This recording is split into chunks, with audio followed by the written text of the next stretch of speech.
Mr. Secretary, we are meeting at this historic moment where there have been tectonic shifts around the world. We've got wars in Europe, in the Middle East, in Africa. We have this unprecedented competition with China. We have the rise of the global south. We've got pandemic preparedness, all sorts of climate change issues. It's not working? Hello? That would be good.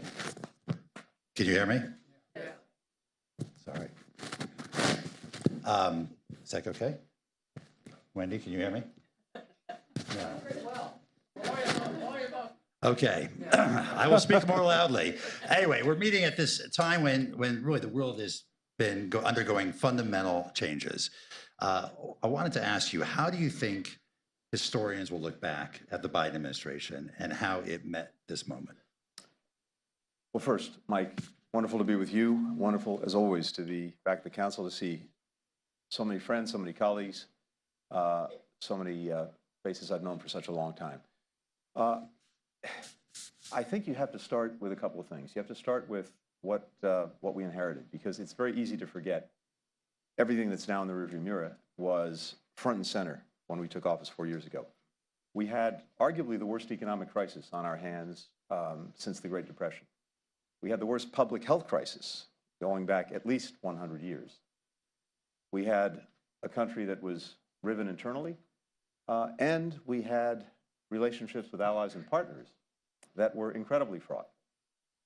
A perception from our adversaries that the U.S. was in inexorable decline.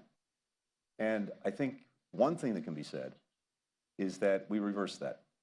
If you look at what the president put in motion and where we are today, both in terms of the investments we've made at home, in restoring our competitiveness around the world, with everything from the infrastructure investments to chips and science to the IRA. We're now in a place where at least our macro numbers are the envy of the world. Now, people aren't feeling that enough in their day in, day out lives, but I think that's coming too. We have more foreign direct investment than ever before. We're also the largest provider of foreign direct investment around the world. And to me, this is one of the most important measures of all, because when you're looking at foreign direct investment, you're looking at trust, you're looking at confidence, and that speaks volumes. And so what our adversaries as well as partners around the world are seeing is a country that has reinvested in itself, that's reinvested in its competitiveness, and that is ready to engage the world. The other side of the coin, the part that we've been responsible for, has been to really re-engage, re-energize, rejuvenate, and in many ways reimagine our alliances and partnerships. And as I sit here today, I feel confident that even with all of the problems you listed, it makes you wonder why anyone would want this job, we're actually in a much stronger position than we were to contend with them, because we're stronger at home, because we've restored and in many ways rethought our partnerships around the world. You know, one of the new factors we're dealing with is this axis of autocracies or axis of the aggrieved, China, Russia, Iran, North Korea working together in new and different ways than expected. They're not natural allies with each other. There are lots of differences in interest between them, among them. What do you think the extent of their cooperation might be going forward? What are its limitations? And is there anything the U.S. can do to drive a wedge among them? So we have seen an alignment among adversaries that's grown. There are a lot of antecedents. This goes back a long time. I think in many ways it was really accelerated by Russia's initial failures in Ukraine with the aggression against Ukraine. And Russia desperately needed more help. And it strengthened its relationship with North Korea. And unfortunately, that's a two-way street. It's not only what Russia's getting from North Korea, it's also what North Korea is getting from Russia. It strengthened its relationship with Iran, again, out of need. And these countries, and Iran has also benefited from this relationship. China is also part of this mix, but in a slightly different place because it's so much more connected and in ways interdependent with the world that it does have to ask itself what the reputational cost of this kind of alignment is and what the consequences will be if it goes too far. And we can talk more about that because we're seeing that play out in ways that we very much pushed along. But I think most of these are marriages of convenience, not marriages of conviction, but that doesn't make them any less dangerous. I mean, think about it this way. You now have an ongoing aggression by Russia against Ukraine, and the primary drivers of that, what's sustaining it, is actually North Korea with missiles and with troops, and China with its contributions to Russia's defense industrial base. So you can see, and this has also created an awakening among Europeans that what's happening halfway around the world in the Indo-Pacific matters to them, just as we're seeing an awakening among countries and partners in the Indo-Pacific that what's happening in Europe actually matters to them. And I think one of the other things that we've done is we've built bridges between the Atlantic and the Pacific in ways we haven't seen before, so that we have allies and partners working together because they understand that what happens in one place is going to have profound consequences in the other. I mean, it's not obvious. To your point, why is this in China's interest? China has now drawn the U.S. and Europe closer together vis-a-vis the Indo-Pacific than ever before. When you're talking to your counterparts in China, what do they tell you about why it's in their interest to be throwing in their lot with such an excellent group like Russia, Iran, and North Korea? Well, first, of course, they would deny the premise. They will claim that they're not. But no, there's no doubt that from China's perspective, given both the intent and the capacity it has, unlike any other country, to try to reshape the international system, to do it in a way that's more reflective of its interests and its values, knowing that we're the primary challenge to being able to do that. If another country or countries make life more difficult for us and our allies and partners, well, that's something that it's going to look at and maybe take part in. But I do think it puts China in an increasingly difficult position, because if it aspires to this position of leadership, if it wants to be seen as a responsible rising power, then it can't, on the one hand, for example, be saying that it wants to make peace in Ukraine, while on the other hand, fueling the ongoing aggression. 70% of the machine parts that Russia's importing are coming from China. 90% of the microelectronics. And a lot of that's going to the defense industrial base and allowing Russia to continue the aggression against Ukraine. As we've called out China on that, as we've put a spotlight on that, we've seen countries around the world, and particularly in Europe, say, no, this has got to stop, and even taking action against Chinese companies, against Chinese entities that are engaged in this practice. And for the Europeans, again, if China says it wants to have a better relationship with European countries, on the one hand, and on the other hand, it is fueling what is arguably the greatest threat to European security, not just Ukrainian security, but European security since the end of the Cold War. It doesn't hold up. So I think China feels increasingly the awkwardness of that position. What that changes or doesn't in its policies remains to be seen. One of the other elements that's new in the system is really the rise of the global South. And it's made it for a much more complex world where we're competing with China and others for the attention and affection of other countries. China has the Belt and Road Initiative. It throws around a lot of investment. It doesn't tend to ask a lot of questions about human rights and corruption and governance, the way the U.S. does when it goes in with foreign assistance. How can we compete better in the global South? It's hard to fight something with nothing. It's not that we have nothing, but we don't have nearly as much as China does to put on the table. What's your view on how the U.S. government can do better going forward? We have to have, and this is exactly what we focused on, we have to have a better offer. And I think we do. And we've spent a lot of time trying to better marshal those resources. Look, countries have had the experience of Chinese investment. Produced a lot of good things, but it's also produced, in many cases, a hangover that people wake up to, countries wake up to, piled with debt that they can't get out from under, shoddy construction standards, no focus on the environment, the rights and protections for workers, and all of that comes back to bite at some point. But you're exactly right, you can't beat something with nothing. So we've done a number of things that I think have increasingly appealed to global majority countries as they see an alternative to taking this kind of investment from China. We marshaled resources among many of the leading industrialized democracies. The initiative that the president engaged in, Partnership for Global Infrastructure and Investment, is bringing together hundreds and hundreds of billions of dollars, which we're now putting into effect. The president was recently in Angola, seeing the actual realization of this libido corridor that eventually will connect the Indian and Atlantic Oceans in Africa, but across Angola, Zambia, the Democratic Republic of Congo, and connecting it in ways that are putting together not just transportation, but communications, agriculture, and creating a vibrant living corridor. that's connecting the continent. That's a result of a very focused approach on marshaling these resources. We can't do it everywhere. And of course, our benefit, our value added, is also getting the private sector in on the deal. We're never going to compete with China dollar for dollar on a state basis. We can, bringing the private sector in. There are a few other things, Mike, that are important. The international financial institutions have to be more responsive to the needs of global majority countries. These countries have to have greater access to capital. There are many countries that are caught in a different kind of middle income trap, where, as you know very well, they don't have access. We've worked to expand the access through reforming these institutions. Janet Yellen, others have done a great job on that. And then the whole question of debt and helping countries get out from under the debt that they've been burdened with, including from China. That too, we've been making a difference on, and you see countries responding. But all of this has to be sustained. And one other thing, we have a lot of tools in the United States government. We've worked hard to bring them together so that they're actually acting together, like the DFC.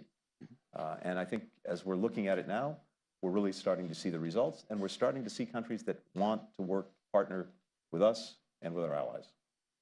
Let's switch over to Iran. Iran has lost its primary proxy, Hezbollah, in terms of its effectiveness as a second strike capability. Its missiles have proven to be quite feckless against Israeli, U.S., and allied partners' defense. Is it inevitable that they go nuclear now? That's the third leg of their deterrence and defense stool, with the other two having proven to be weak. How do you see that evolving, and what advice would you be giving to the incoming administration on how to develop the relationship with Iran? Well, look, there's no doubt this has not been a good year for Iran, and we're seeing that play out every single day. And I think Iran has to make some fundamental choices.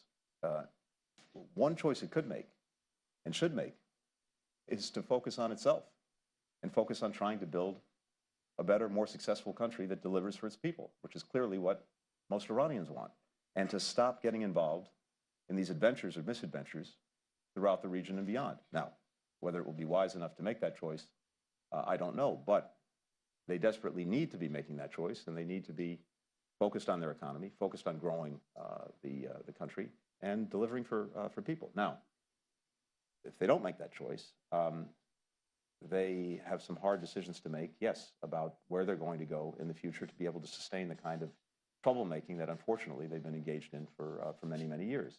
I don't think that a nuclear weapon is inevitable. I think this is something that may be more a question now, because as they've lost different tools, they've lost different lines of defense, sure, you're going to see more thinking about that. But the costs and consequences to them for pursuing that route, I think, would be severe. So I'm hopeful that that remains in check. Now, I'm also biased, and we worked together during the Obama administration. The one problem that we successfully took off the table through the so-called JCPOA, the Iran nuclear deal, was the prospect of Iran getting to a nuclear weapon anytime soon by bottling up, tying up the fissile material, making sure their breakout time in producing enough fissile material for a bomb was pushed back beyond a year. Now that breakout time in terms of the production of fissile material is a matter of a week or two. They don't have a weapon, and the weaponization piece would take them some time. But the thing that we could have eyes on most effectively to make sure that they weren't moving in that direction, the fissile material that this deal put in a box. Unfortunately, the decision to break out of that box, I don't think, to say the least, was a wise one. So we have to find a way to, the next administration is going to have to find a way to engage this, because the production of 60% enriched uranium gives them the capacity, at least in terms of fissile material, to produce multiple weapons worth of material on very short order. And looking at the U.S. approach to this, we've tried sanctions, we tried engagement with JCPOA, we've tried sanctions again. What do you think, what influence can we have on Iranian behavior? And do you think there is the prospect of a negotiation of a new deal on the nuclear piece of this with Iran? I think there is the prospect of negotiations, and of course it depends on what Iran chooses to do and whether it chooses to engage in the, well, and of course the incoming administration will have to make a decision. President Trump, last time around, in pulling out of the deal, said that he wanted, as he called it, a better, stronger deal. Fine. Let's see. He wrote a book about that. Yeah, the art of, right? So let's see. I think that would be a better way to approach it. But look, one way or another, this much I know. From administration to administration, whether it's ours, whether it's the Trump administration, whether it was the Obama administration, there's been a shared determination, and a shared determination that remains, to ensure that Iran does not get a nuclear weapon. One way or another, I'm convinced that just as our administration had that policy, the next administration will too. Given the success that the Israelis have had in Lebanon recently, how fearful are you that they decide this is the time to clean up all the issues in the neighborhood and go after Iran?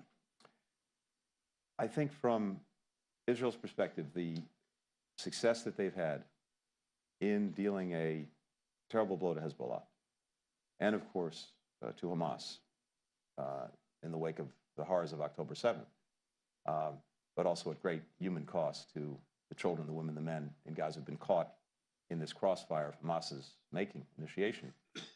But the damage that's been done to Hamas, the damage that's been done to Hezbollah, the damage that's been done to Iran, its air defense capacity, in the wake of the second direct attack on Israel, Israel's response, very focused, very, very calibrated, and very effective in taking out Iranian air defenses. That's put it in a very challenged position. So from Israel's perspective, I think they've accomplished very significant and important strategic goals militarily. But the question now is, how do you translate those into enduring political successes? How do you move from Gaza, where by Israel's own account, they've achieved what they fundamentally set out to achieve, and trying to ensure that October 7th never happens again, dismantle Hamas's military capacity? They've done that. Deal with the leaders who are responsible for October 7th. They've done that. Now is the time, assuming we get the hostages back, to move this to another place where they're not left holding the bag in Gaza. Because if they do, if they wind up holding the bag, they'll be dealing with an insurgency for years. And that's not in their interest.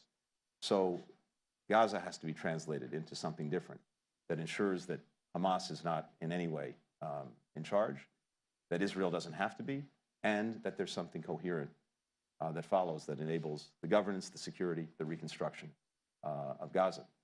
When it comes to Lebanon and Hezbollah, I think there's an extraordinary opportunity not only to have dealt with pushing Hezbollah back, allowing Israelis who've been chased from their homes in the north, 70, 80,000, to go back home, as well as Lebanese to go back to their homes in southern Lebanon. Not only to have that on a more effective, sustainable basis, because remember, 2006, after the war, the basis for ending the war was Resolution 1701 and the notion that Hezbollah would pull back, wouldn't be a threat to the border communities in Israel, and of course it was never implemented.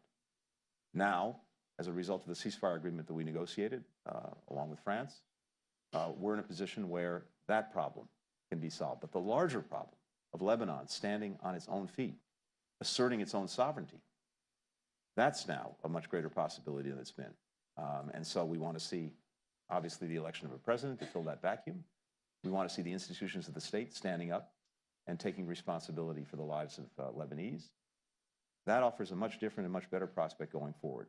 And it also means Israel doesn't have to push things any further. And Iran, so much depends on what we were talking about before. What are the fundamental decisions that Iran's going to make?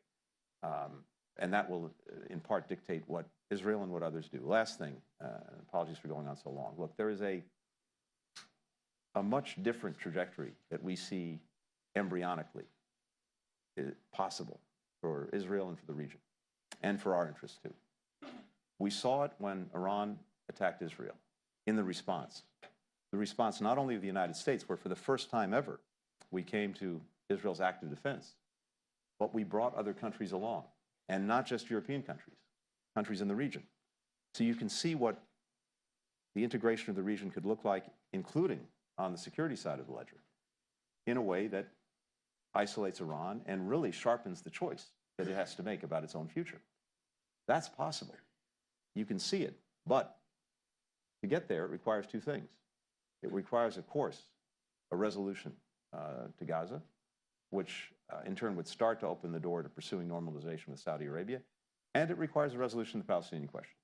It requires a credible pathway to a Palestinian state because Arab countries that have not yet normalized with Israel, starting with Saudi Arabia, need that, want that, expect that.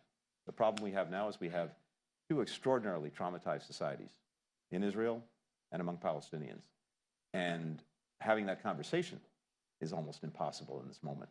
But I still believe fundamentally that we're going to have to get to that conversation because it really offers the prospect of something that Israel saw from day one, which is to be fully accepted and fully integrated into the region and have enduring peace and security. First step, got to resolve Gaza, and then the work that we've done and that we're handing off to the next administration, including on the prospect of normalization between Israel and Saudi Arabia, carry that forward. That's really the vision for the future. And I believe that one way or another, one day or another, we're going to get back to it. You and Jake Sullivan and Bill Burns have been indefatigable, running across the region, trying to reach a ceasefire and a resolution and a release of the hostages. There's been recent reports, there's been a little bit of progress, perhaps, on the Hamas side in terms of making some compromises. You've got 31, 32 days left. What percentage do you put on the prospects of reaching an agreement? Where are you spending Christmas and New Year's? So one of the things that we know is that for those of us old enough to have grown up with Charlie Brown, there's the Lucy in the football moment, when Lucy puts the football down and Charlie Brown comes up to kick it and Lucy pulls the football away. So I don't want to hazard a guess on this because, you know, we've had a few of those. But here's why I think and hope this is a really meaningful moment in finally getting this across the finish line. What's been the main impediment? The main impediment has fundamentally been Hamas, and Hamas at various moments believing that it could get the wider war that it's wanted from day one, that it could get Hezbollah in, that it could get Iran in, that it could get other Iranian-backed proxies in. Now it knows that the cavalry's not coming to the rescue, and it can't depend on, can't even really think about that wider war, precisely because of what we just talked about. Hezbollah can't and won't do it. Iran can't and won't do it. That, I think, has concentrated minds among Hamas leadership about needing to bring this to a conclusion. But you're also dealing with an organization where decision-making is very challenged, very difficult. Just that piece alone is hard, and the communications piece isn't easy. So you're also dependent on a small number of individuals who may not have the same pragmatic framework that we would bring to this. So all of that said, look, I'm hopeful. You have to be. We're going to use every minute of every day, of every week that we have left to try to get this done. But I don't want to hazard a guess as to how what the probability is. It should happen. It needs to happen. We need to get people home. We need to get the ceasefire. We need to get people moving in a different direction toward better lives, toward repairing the terrible damage that's been done. And I think the entire world wants to see that happen. We also can't have Hamas not only holding hostage the individuals that it took on October 7th, but literally holding the Palestinian people in Gaza hostage to its view of the future. Let's switch to Ukraine. First year of the war, really quite remarkable series of successes. The strategic use of declassifying intelligence, the expansion and strengthening of the alliance, the transfer of an incredible amount of materiel to the Ukrainians. Over the subsequent year and a half, things have slowed down. It's been more of a war of attrition. Administration's come under some criticism for doing too little, too late, or not letting the Ukrainians use the weapons in the ways that they would like to, of being perhaps a little gun shy of Putin's saber rattling, nuclear saber rattling. Ukrainians will tell you they went into Kursk in part to show the Americans that you can invade a nuclear country and it won't escalate. Is their criticism have merit? So I think as we look at the trajectory of this, going back to before the Russian reinvasion of Ukraine, as you said, quite remarkably, we were able to see this coming. We were able to warn the world. We were able to use the time effectively first to try to prevent the Russians from going in. But even as we were doing that, to make sure that everyone else was fully prepared if and when they did. We got weapons to the Ukrainians quietly, well before the reinvasion. We did a big drawdown in September before the February reinvasion, another one right before the new year. One of the results of that is that when the Russians did go in, the Ukrainians had in their hands what they needed to repel it, to repel the efforts to take Kyiv, to push the Russians back, push back about 50% of what they initially took in Ukraine. And then every step along the way, Mike, we tried to adapt and adjust to the changes in the battlefield and the changes in Ukrainian needs.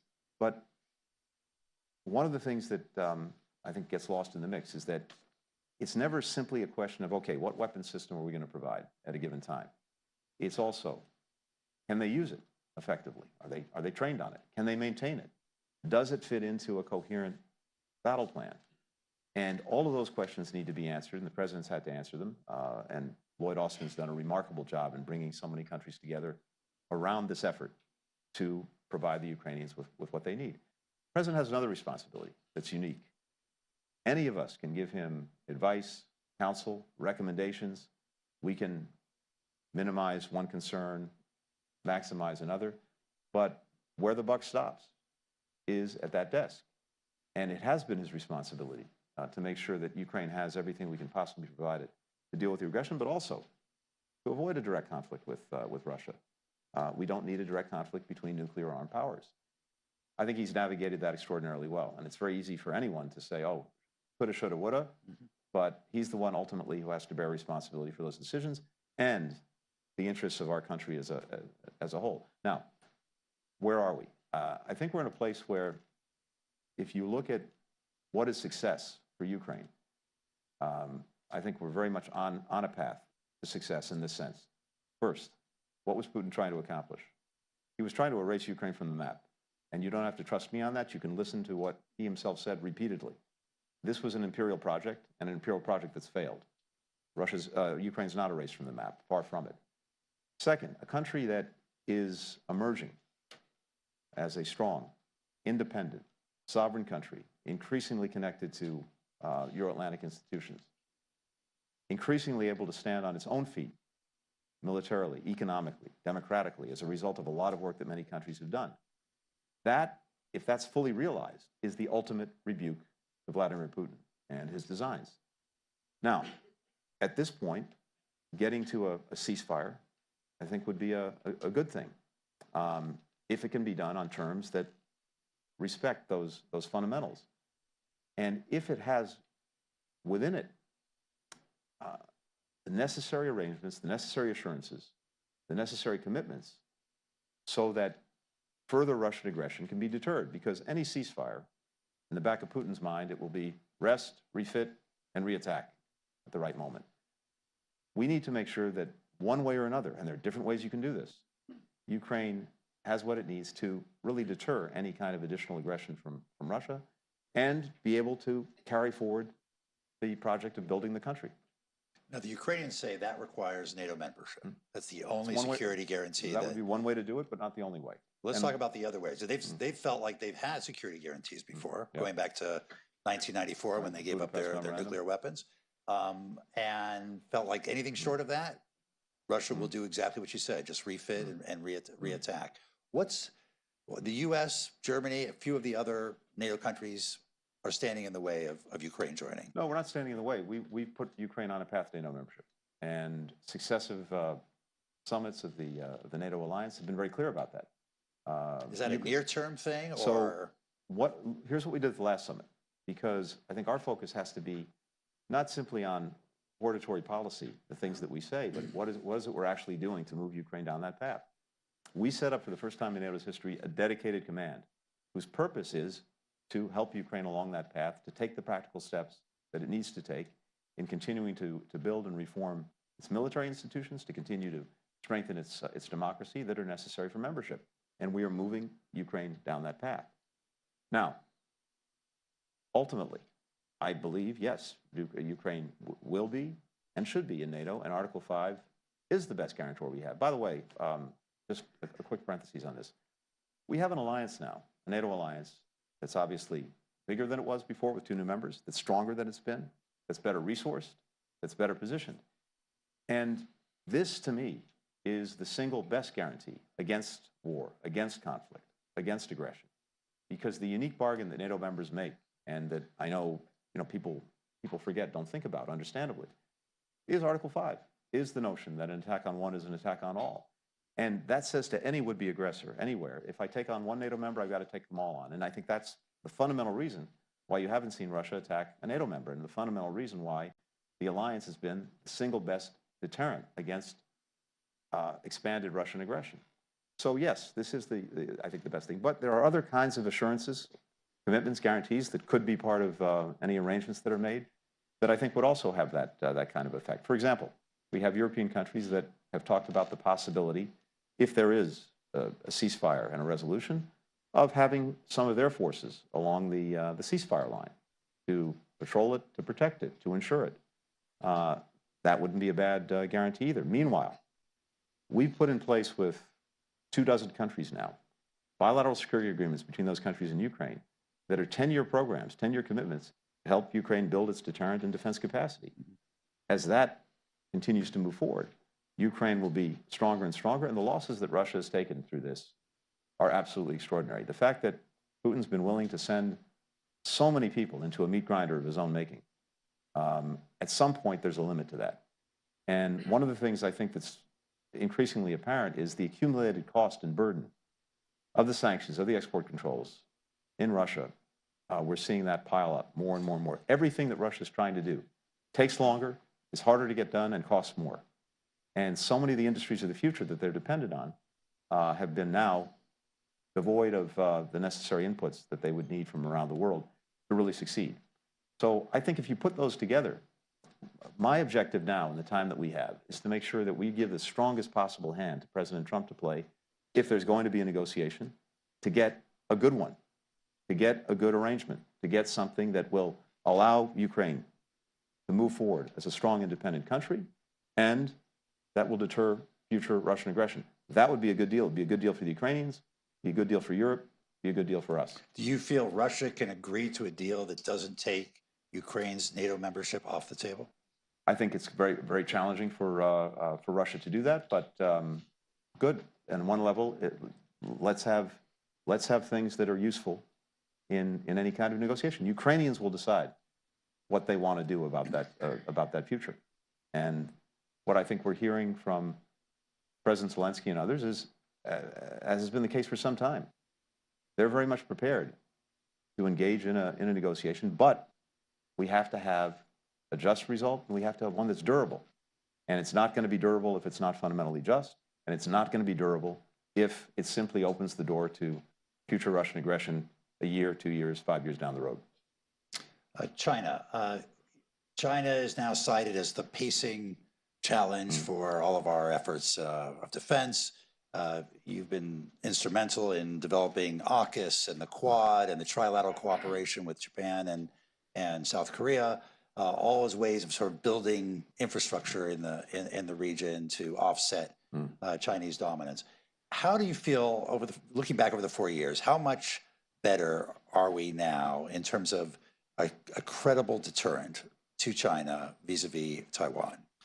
Well, I think there are two things, just to step back for 1 second before getting to Taiwan.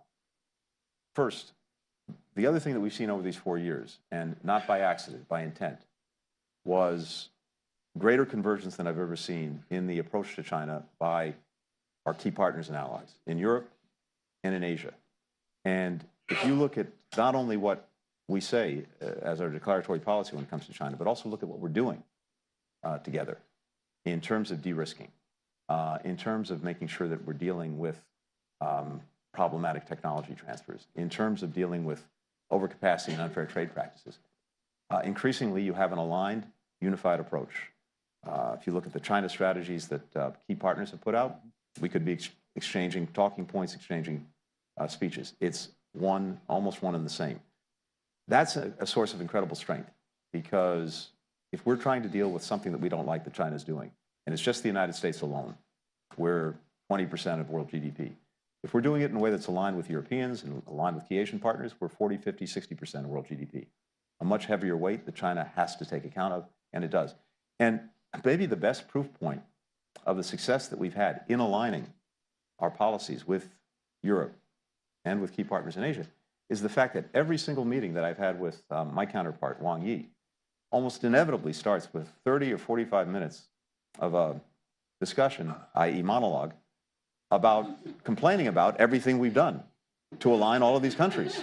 So it seems to me this is the best proof point that we've been very successful in building this kind of alignment, this kind of convergence. Now, Taiwan is, in another way, a really good example of this, because what does China say every time the word Taiwan comes up? Don't even mention it. It's no one's business but our own. What we've been able to do is, I think, open the eyes of almost the entire world to the fact that, no, fundamentally, this is everyone's business. Because were there to be a crisis over Taiwan, the entire world would be affected by it. You've got 50% of commercial container traffic going through the strait every day. You've got 70% of the microelectronics of the chips being fabricated in Taiwan. If that's taken off the grid, you've got an economic crisis that goes right around the world. As a result, more and more countries have weighed in with Beijing in the last 2 or 3 years, saying, don't do anything. We have to preserve the status quo. You have to preserve peace and stability. And the demand signal coming from countries for China to act responsibly is more across the board and clearer and louder than, again, at any time that I remember. And it's another way also of showing the extent to which, Mike, we have broken down these silos, where European friends and partners were concerned about what was going on in their part of the world, those in the Indo-Pacific just in their part of the world, Middle East, Africa, et cetera, their part of the world. What we've seen increasingly, what we've been able to show increasingly, is the indivisibility of security. And as I said before, for the Europeans, when they see China, along with North Korea, helping to fuel the ongoing Russian aggression, they know that what's happening halfway around the world matters to them. NATO. We inherited a strategic concept, as NATO calls it, basically the blueprint that NATO allies agreed to for what the alliance is going to be all about. That when we came in was 10 years old. The word China was not in the document. Now, of course, China is a focus. Not because we want to take NATO out of area to the Indo-Pacific, but because the Indo-Pacific is coming out of area into NATO. Yeah. So I think from where I sit, at least, because we've been able to build that kind of convergence, that acts as a much greater deterrent. Last thing is this. China, of course, has watched very carefully and very closely how have we and so many others responded to the Russian aggression against Ukraine.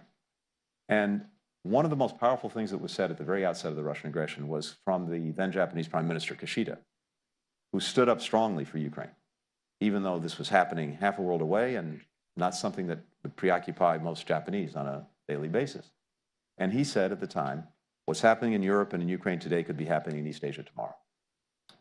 That powerful statement encapsulated the fact that we've brought countries together in very practical ways to show that we're going to stand together when we have an aggression not only against a country and a people, but against some pretty fundamental principles that we think are necessary to upholding peace and stability around the world. Perfect. And open it up to questions now from the audience. Just a reminder that this is on the record. Please. Oh, it's on the record. In fact, it's being live streamed. So please stand, identify yourself, and make it brief. Yes, Suzanne Nossel. Hey, Suzanne. Thank you so much for this. I'm Suzanne Nossel. When you're talking about this axis of authoritarianism, I noticed you didn't touch really on the question of ideals, human rights, democracy. And I understand why, because this is really hardened into a struggle over economics and security. And it seems as though the human rights and democracy agenda, for multiple reasons, has become very zero-sum. Democracies are themselves struggling. And I'm wondering kind of how and whether you see this fitting into the way that we wage the struggle in the years to come, and particularly how you would frame to the next administration whether and why a human rights, democracy, and values agenda matters and how it ought to fit into their interpretation of U.S. national security. Suzanne, look, the president sought from day one to put democracy and human rights as a central and an important focus of our foreign policy, and we've worked to do that in a variety of ways, including standing up the Summit for Democracy and trying to bring democracies together, in some sense, to shore each other up at a time when so many of the democracies, including our own, are challenged. And I think we've had some success with that. And democracies are always going to be our port of first call when there's a challenge that we have to face, a crisis we have to deal with. But I also believe they can't be our only port of call, because so many of the challenges that we have to deal with, if we're going to deal with them effectively, also require bringing in countries that may not meet our definition of what is a democracy, or countries that have human rights challenges that we want to deal with, but also are necessary in helping us to solve the problem. We built big and broad coalitions of countries that extend beyond the definition of democracy to deal with things like food insecurity, to deal with the fentanyl and synthetic opioid crisis that arguably is has been the biggest threat to Americans. More people between the ages of 18 and 49 dying from fentanyl overdoses than from a car accident, guns, a heart attack. And so to advance the national interests, yes, we start with democracies and we want to continue to shore them up, but that can't be, in my judgment, the exclusive club that we do everything with, because we simply won't get at so many of the things that we need to get at if we're actually going to be effective in solving problems for the American people. Look, everyone in this room is so well versed in the benefits that a much stronger democratic world would bring to the United States, as well as to other countries, and that's not going to change. And I would hope that that continues to be a focus for any successive administration. And certainly that's what we're sharing with our successors. But we have to also, I think, be clear-eyed about how do we solve a given problem, who do we need to solve it. One of the things that we've done is to build different coalitions of countries. Yes, we've re-energized our traditional alliances and partnerships, but we've also built new ones. And as I said at the outset, we've tried to reimagine. I've called it, my team hates it when I call it this because I think people's eyes glaze over, variable geometry. We have collections of countries, institutions, stakeholders of different shapes and sizes to deal with a given problem. And again, the foundation is almost always a group of democracies, but I think it has to expand beyond that, and that's the way we've approached it. In the back there, I see. Yep, behind Rory. Thank you. Hello, thank you. I'm Ashley Eha's secretary. I ran for Congress this cycle. In Pennsylvania, I lost, so you can probably guess which side of the aisle I was on. But I was in the Philadelphia suburbs, so our swing voters. And a lot of the conversations I had with them were around the perception that our foreign policy teams are elite and aloof and out of touch, and they didn't believe what we were doing. Have you engaged with this perception at all, particularly around hiring practices? Look, as someone who initially grew up on the Upper East Side, not far from here, who went to private schools, then spent a lot of time in Europe, wound up in the Ivy League, and I'm now in this job, well, only in America. How could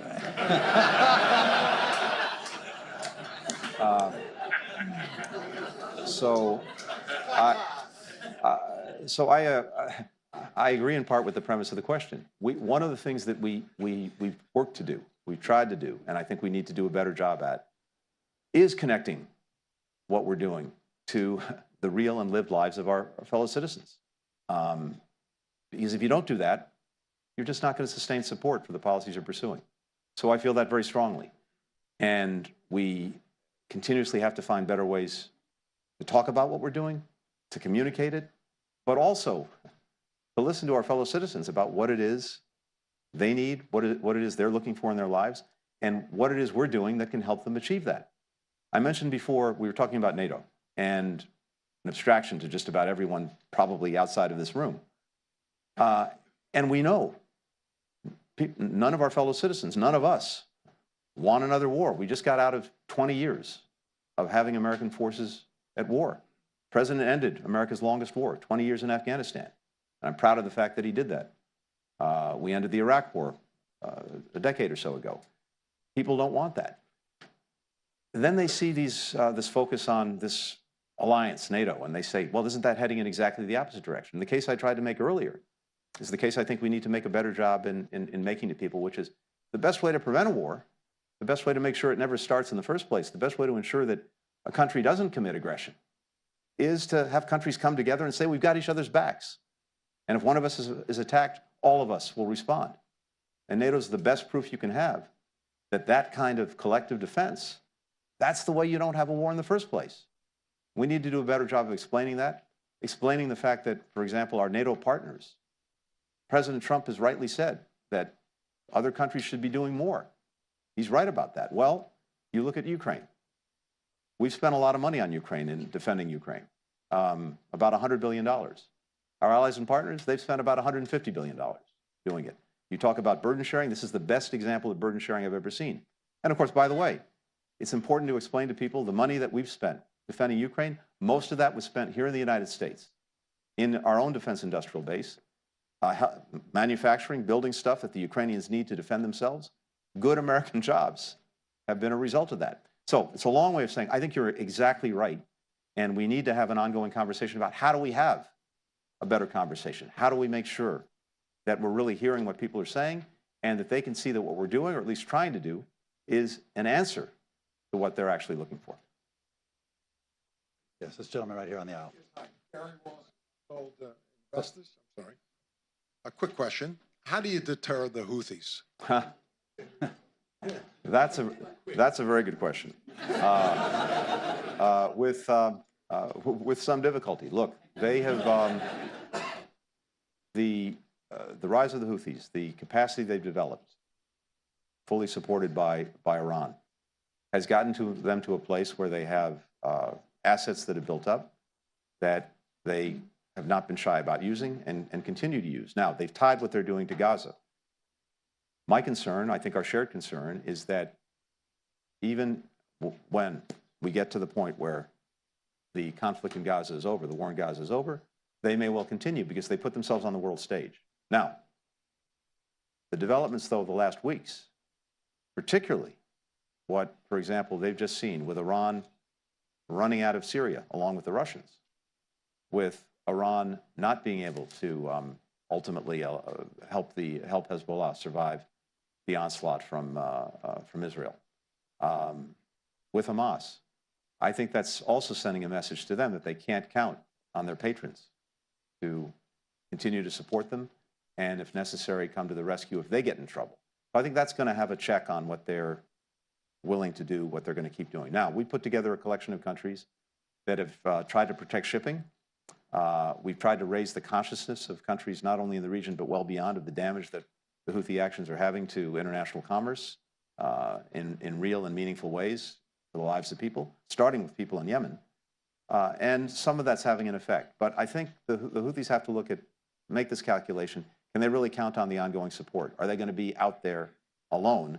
And some of what we're seeing now suggests that they may be looking to move in a different direction, because I don't think they want to be in a direct conflict with us. And if they keep doing what they're doing, they're going to have a problem. Okay. Mark. Mark Engelson. Mark, good to see you. Mr. Secretary, say what you would, please, a little bit more about Syria, maybe in connection with Turkey. And if you wouldn't, then maybe climate change and its and its impact on China in the Arctic. You covered a broad menu. broad swath. So when it comes to Syria, I was around during the Obama administration when we had to deal with Assad's horrors and brutality. And to see Assad chased out of Syria, leaving aside all the other complications that we now have to face, in and of itself is something that I'm not exactly shedding any tears over. The fundamental question now is this. Can the Syrian people take advantage of this moment, put their country on a better track, and to seize an opportunity for the first time in decades not to be governed by a dictator, not to be governed by an outside power, not to be governed by a terrorist organization, not to be governed by one sect or minority over another. That's the challenge. It's the opportunity, but it's incredibly fraught.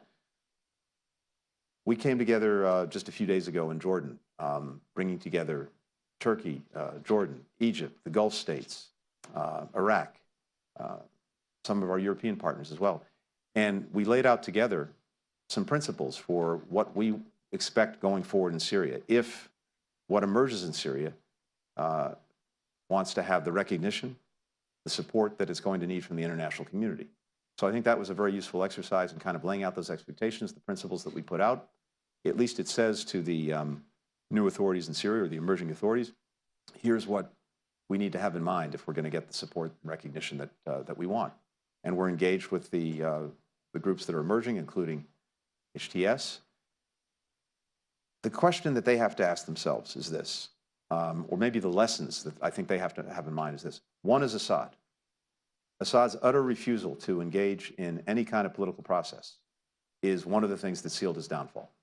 So they should be thinking about that. Now, of course, the other thing that sealed his downfall is the fact that his patrons became very distracted at problems of their own making that we exacerbated, whether it was the Russians in Ukraine, whether it was the Iranians and their attacks on Israel and everything that was done in response, or whether it was Hezbollah.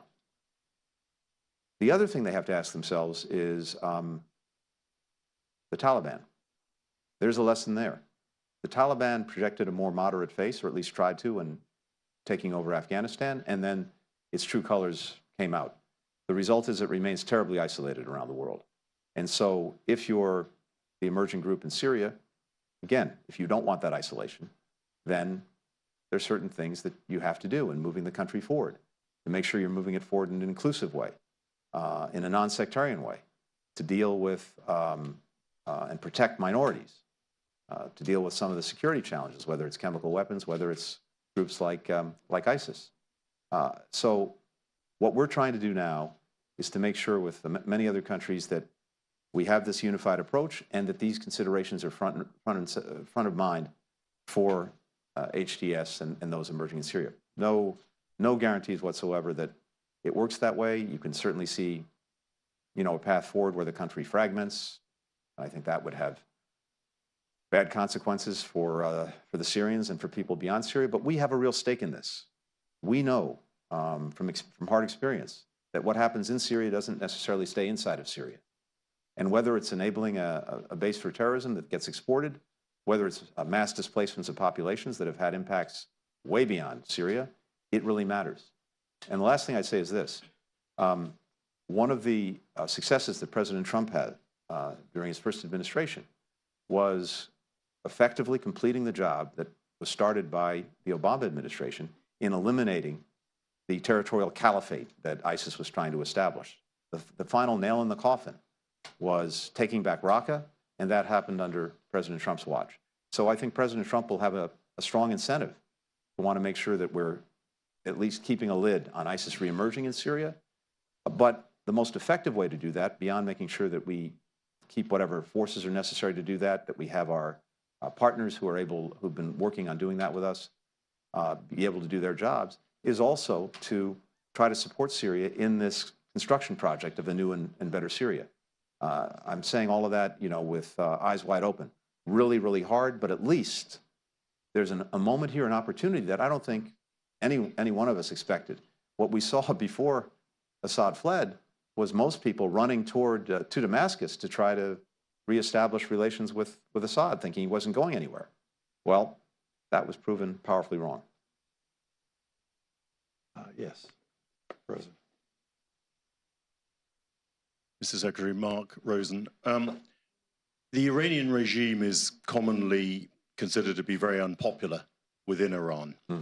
I wonder if you could talk about whether the US should adopt a policy of regime change in Iran by the Iranian people. And if so, what should we be doing to support the Iranian opposition more to make that happen?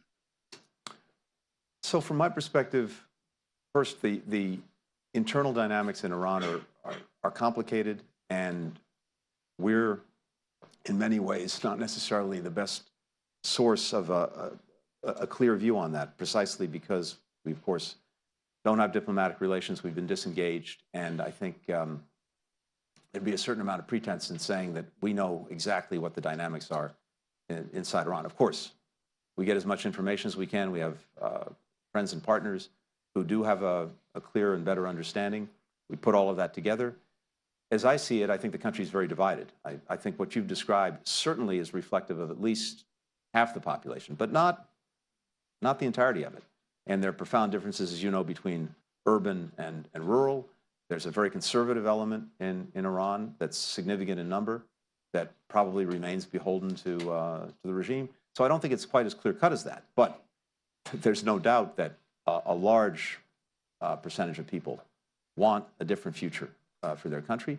There's no doubt that that different future would be better for everyone. So the question is, what, if anything, can we do to advance that? I think if we look at the last 20 years, our experiments in regime change have not exactly been resounding successes. So I think we have to be have an appropriate degree of humility in focusing in that way on a problem. But focusing on everything we need to do to effectuate policy change, to stop the country from doing things that are threats to our interests, as well as threats to our values, that, yes, has to be front and center. And we have clear security threats emanating from Iran, and we have clear values threats emanating from Iran. What we've tried to do at different points in time is, to the best of our ability, further empower people inside Iran who want a different future for the country, to be able to communicate, to be able to stand up, to be able to have some resources to do that. But I'll be the first to acknowledge it's really hard to do from the outside. I think what's most likely to succeed, ultimately, is even more of the Iranian people deciding that the direction, the governance of their country is not delivering for them the results that they want, the future that they want. And at some point, that will, I think, reorient the course of the country. I just, from my perspective at least, and from my own experience, I think that's hard to engineer from the outside, and you inevitably end up with unintended consequences, second and third order effects that you got to be very careful about. So I think we have to keep standing up for what we believe in. We have to keep standing strongly against manifestations of Iranian behavior that run counter to our interests or the interests of our allies and partners. We have to stand strongly with those in Iran who want a different future. But I'd be very wary about trying to engineer anything from the outside. Ambassador Bill Lewis, get you a microphone here, coming in your direction. Right here. Stay seated if you like.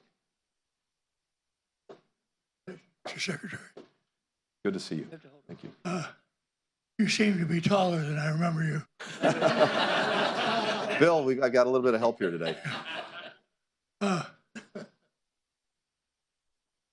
some point, Putin's going to want to talk to the United States about serious stuff around Ukraine, broad visions. Does he know who to talk to and how to get those doors open? Good question. Look, I think the answer is yes, and certainly we tried in advance of the Russian aggression. We made a full court press, a full court effort to engage the Russians and engage Mr. Putin. In fact, even well before the Russian aggression, look, we were trying to get the relationship with Russia to a different place, one that was a little bit more stable, a little bit more predictable. President Biden, President Putin met in Geneva, had a lengthy meeting. This is well before the aggression, and that's what we were trying to see if that was possible. That's the direction we wanted to move things in. This was near the beginning of the administration. There were so many other things we wanted to be focused on and concentrating our time and resources on, not conflict with Russia, whether over Ukraine or anything else. Unfortunately, I think what proved out over the last 3 years is that Putin's had imperial designs for a long, long time. starting really close to home in Chechnya, going to Georgia, then to Ukraine in 2014, and now again to Ukraine in 2022. And this was never about real concerns that Russia or Putin had about Russia's security. It really was about the imperial design that Putin has. And we've had to contend with that. I think as we look at this, if we felt over the course of the last couple of years that Russia was in a place where it was prepared to have a serious conversation about resolving Ukraine in a just and durable way, we would have been the first to have that conversation. I would have liked nothing more than to be able to have that conversation. Unfortunately, all the information we had told us that they just were not serious about it, and it would be a waste of time. Now, maybe, we're at a point where those conversations could be more productive. And I hope that's the case, and I'm sure the next administration, if there's an opportunity, will try to have those conversations and see if we can get some kind of at least near-term resolution on Ukraine, assuming that's where the Ukrainians want to go, and maybe work through some other issues. Now, we've continued to talk to them in a variety of ways and get things done that were really important to us. We've gotten people back from Russia who they had falsely imprisoned to use as political pawns. And that continues to this day. We've dealt with issues as they've come up where we've had real concerns about the possibility they were contemplating the use of a nuclear weapon, concerns about weaponization in space, other issues. And we've even had deconfliction of one kind or another, for example, in Syria over the years, irrespective of the otherwise breakdown in the relationship. But I think it would be good to get back to a place where we can have a productive conversation, but so much of it depends on whether Putin is prepared to go there. Mr. Secretary, you've been an incredibly effective defender of American interests, promoter of a greater world, a stronger world. We're so grateful for you to be a member of the council and to spend some time with us today. We're very grateful for your service. Thank you. Thank you, Mike. Thank you.